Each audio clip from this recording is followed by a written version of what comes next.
Hi, my name is Abby Ruane. I'm a graduate student, University of Southern California. This has been a very interesting panel. Listening to the panel, especially listening to Radhika, your discussion about manufactured crisis and biased regulation, I love those concepts. I love the idea that you're reframing the discussion, and I feel like it resonates a lot with what we've talked about with having a new story, being able to convince people with new stories. I also think it builds on the workshop on resilience yesterday that talks about how fear is increasing right brain thinking and black and white thinking, and instead we need to convert fear into a positive motivation to adapt. I think you are adapting. And I just, in general, am interested in finding out from you, has that created space for new conversations? Like, how effective has it been so far? And for the rest of the panel, in what ways are you tailoring your work right now to pinpoint these cracks in the neoliberal economic model, in basically these critical points that we're seeing in this moment? Like, how are we changing things from business as usual?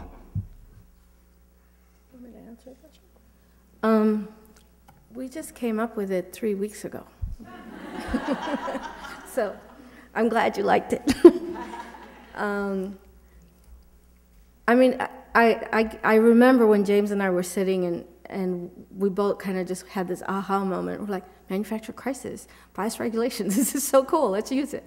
And we did, in DC a few weeks ago, we did a training of trainers of grassroots organizers to talk to them about our framework, and it really resonated. And one of the activists, I forget where she was from, I think in Mississippi, she was ready to go and put it on buses and put signs all over the place. So as I said, it's really just developing as we speak, and we're writing a short pamphlet right now that is doing an analysis of the crisis, because I don't know if all of you know, but there's a big UN conference coming up at the end of this month on the crisis at the UN.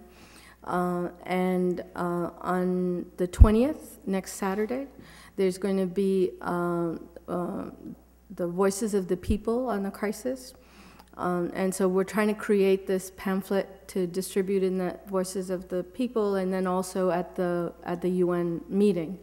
So I will probably be able to answer that question as to whether it resonates in some way better then. But yeah, I think we need to use these opportunities, because there are, because I was telling my brother about this bias regulation idea, and he said, it's really interesting. He was listening to the radio, and there was some conservative person talking on it who kept saying, well, regulation is government, deregulation is market.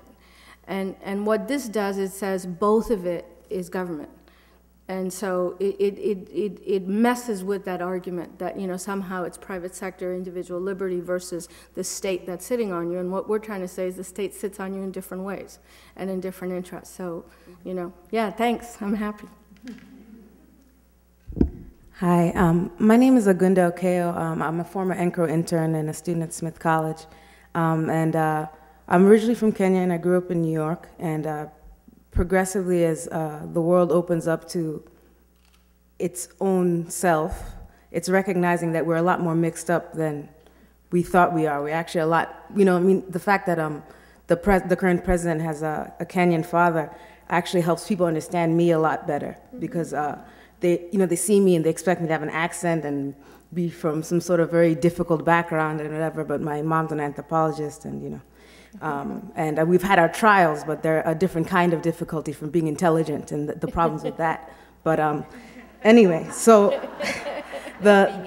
exactly. So the question I have actually is a kind of a personal question, because I did grow up here in New York, and there are a lot of changes in the city that I think are kind of difficult. And the question I have is that given that global leadership role of the United States plays in the world, and the immigrant history of New York and its place in the global consciousness of the world, what do you think about the human rights violations of New York City through trends of gentrification and policies of eminent domain? And what does that mean for global human rights in New York City if New York City is also a global leader by being such a satellite within the States? Do people in the audience who really are in touch with New York City politics want to say something in response to that? I mean, let's tap people here. You know, we're not going to pretend we're New York City. But other people, come on. Who follows? Traveled to New York City enough, Cynthia. Come on, you can take this on. Yeah. Go ahead. Yeah, well, Radhika's going to take a stab at good. this. Go for it. Cynthia, you don't want to? No, go. I mean, I think the issues that you bring up are really critical. I don't have an example of New York City, but a recent example in the Gulf Coast is one that may tackle the thing in some ways. Maybe I'm getting it all wrong, but just, you know, last week, FEMA was about to kick people out of the trailers that they'd been in since they had been, since Katrina. You know, all these people who've been living in trailers all this time were about to be kicked out on May 30th. And it really was the human rights movement and a human rights language and advocacy and pressure to the government at the national, local, state level that stopped that from happening. And so as of May 30th, those trailers were all sold to the people who lived in those trailers for $5. And they get to keep it, and it's a FEMA policy.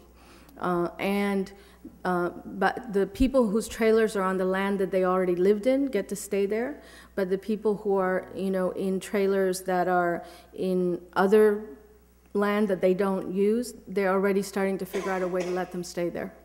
And that was really a human rights thing on the right to housing. So I think we need to use it more. I mean, it was like the most immediate example of using human rights to have people live in the homes that they've had.